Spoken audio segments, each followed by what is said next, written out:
Just about a month ago, we watched the Linganore Lancers lacrosse team capture the 3A-2A state title. But little did we know that one of their star players has been facing challenges since the day he was born. Kind of hard for hearing because helmet on, sweat, and they kind of, like, my hearing aid turn off. But, like, I know, like, I love the game, and it's not going to stop me. Jordan was born without a metacarpal bone in his thumb, as well as a significant hearing loss. Most of the physicians that we saw said that the best thing to do for him was to just have it removed, and he would be acclimated to going through life without a thumb on his right hand. But that didn't stop the Sawyers. After countless discussions, they found Dr. Malcolm Lesavoy out of UCLA, who performed 3 surgeries on Jordan's hand from the time he was 4 till the time he was 8. His first surgery was to have a piece of bone taken from his hip and fused into his hand to replace the missing bone from birth. He was 6 years old.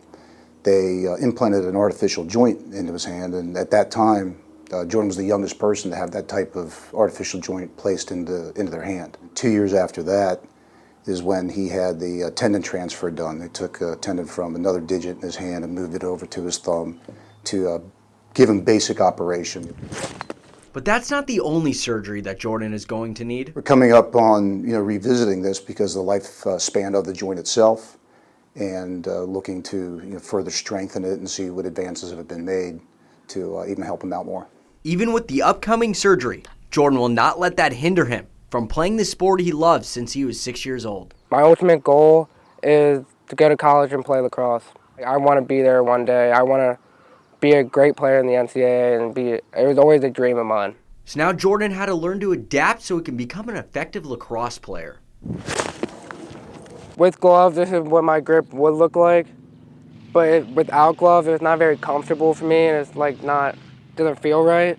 So I go like this with my index finger and my middle finger. With hard work, determination, and the support of his teammates, Jordan found himself top 10 in the nation in assists. If Jordan never took off his gloves, I would never have guessed he had problems with his hands because, he's found his own way of holding the stick. A lot of my friends know, a lot of people in my school know, and they don't treat me any differently, and it just makes me work harder knowing that I have a disability. The game has given so much more back to him as what's helped him develop as a young man, and noting that he can overcome this with something that he loves so much, so that when he's challenged later in life, he'll be able to overcome those obstacles as well. Adam Schoombs, WHAG Sports.